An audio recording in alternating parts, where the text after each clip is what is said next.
Welcome to another weekly news section from early April, covering bodybuilding, powerlifting, and current fitness events. Let's get started.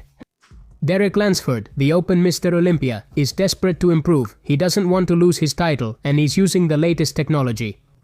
He is connecting these electrodes to his muscles, which give him certain advantages that have been explained by the people working with him.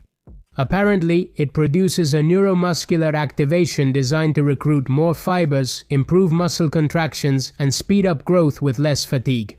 We know that Derek isn't exactly famous for his biceps, his shoulders, or his chest. Since he doesn't know how else to improve, he's now training with constant electric shocks that are supposed to help him. Although it can't change his biceps genetics, we'll see if it works for him. Fitness influencer arrested and is going back to prison, Wes Watson with 40,000 followers. Another episode of domestic violence. He has hit the woman numerous times, grabbed her by the hair, by the neck, thrown her to the ground, and several other quite unpleasant things. This man spent 10 years in California prisons, got out in 2018, he has been involved in drugs and fights. And be careful because he is one of the inspirations that Davo followed. Well, luckily this undesirable person is going to go back to prison once again. Jake Adler is a famous bodybuilder who holds 4 Mr. Olympia titles, one of the biggest bodybuilders ever.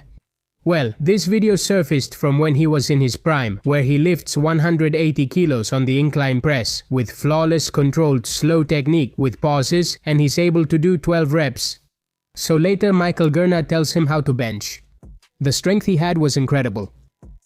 Bodeby Davo has won the Siberian Power Show, an event held in Russia that features powerlifting, strongman, bodybuilding, and much more. Well, Bodeby has won again. Once more, he is the best bodybuilder in the pro elite. He has no rival, no one compares to him. He doesn't even need to show up shredded.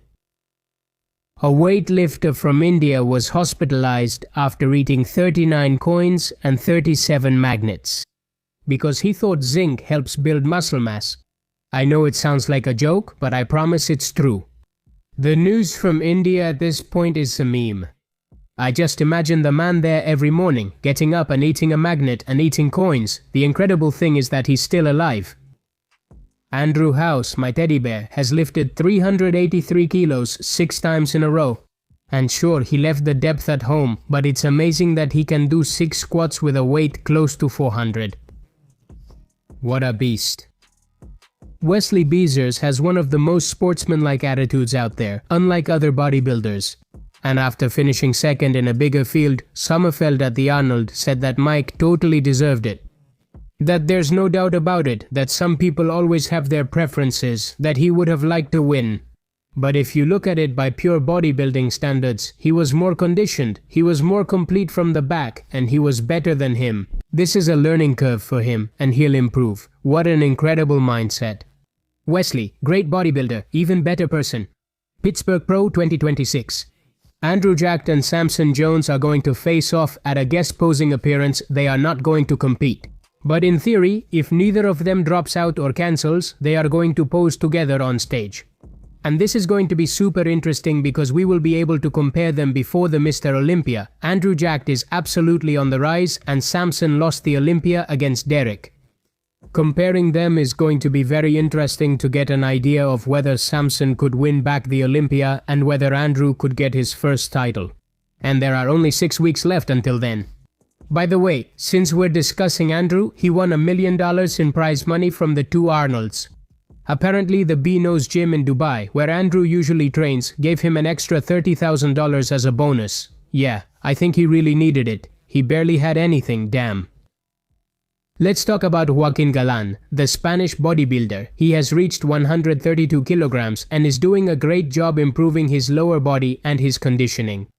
His arms, chest and shoulders are too dominant. This is his current condition. I think he's getting more balanced each time, but there's still quite a bit of work to do. If he brings the rest of his body up to the level of his arms, shoulders and chest, he'll make a big impact in bodybuilding. 133 kilos in the squat? Yes, but she's only 13 years old. This girl is a Brazilian weightlifter named Perola Sales, and she competes. She doesn't do it for ego lifting, she doesn't do it for fun. She does it because she has to compete and she's preparing for it. Twice as strong as my average hater. Larry Wills is still a simp and a pushover, and he bought his wife a brand new car that wasn't cheap at all, but she said it was fine and would have preferred it in another color. And yes, it's the same woman who, after getting married, signed that if they separated, she would take half his fortune, and the same one he supports and buys everything for. Let's talk about the Brazilian bodybuilder Rafael Brandão. He's been posting updates that seem impossible, then he went to compete at the Arnold and didn't do so well, and he didn't look like he did in his Instagram photos. His updates are incredible, and a few days ago he went on stage for this guest posing appearance where he showed us his physique without any tricks, and honestly, he looks spectacular. Not quite like in the photos, but almost. I'm not sure what happens when he competes, but he always looks worse. When he isn't competing, he's ready to win. Potvin beats cancer. This men's physique bodybuilder was out of competition for a while, had to undergo surgery, and had major problems with that terrible disease. It seems he beat it and returned to the stage. I'm showing you the new Guinness record in the Turkish get-up with 116.8 kilos.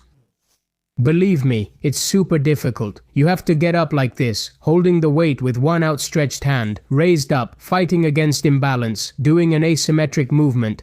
I've tried it and the most I could do was 40 kilos and I almost killed myself, so what Burak Yazgi has achieved is insane. Here we have Samuel Hartman. He's an amateur bodybuilder in the NPC. I'm showing him to you because he's been using gear for a year and a half. He got tired of being natural, made the switch to the dark side, and finally competed, bringing a physique that honestly has a real golden era look. He's very dense and does some really nice posing. He was missing a bit of conditioning because he said he came in at 80% and that he's saving everything for the pro qualifier. I don't think it'll take him long to turn pro. Jackson. I came across this pretty interesting strength statistic. Most European female powerlifters in each category lift more weight than the Americans, while the records for American men are almost all higher than those in Europe. Why does this happen? What's the reason? If anyone knows, please comment. Arnold's son, Joseph Pena, wins again. It seems like he's really gotten a taste for competing. He won the NBA Iron Gladiator Classic. They gave him a shield, a helmet, a sword, a medal, and what else? He has become a professional in the PNBA, the Professional Natural Bodybuilding Association. Lastly, let me show you the incredible legs of Albertas Krinikis. This 21-year-old bodybuilder never ceases to amaze me. He's evolving very quickly, and he wants to become even more of a monster. How does he look like that and have those legs at 21? I don't get it. That's all for the news. This is Ares YT Culturismo signing off. See you in the next video.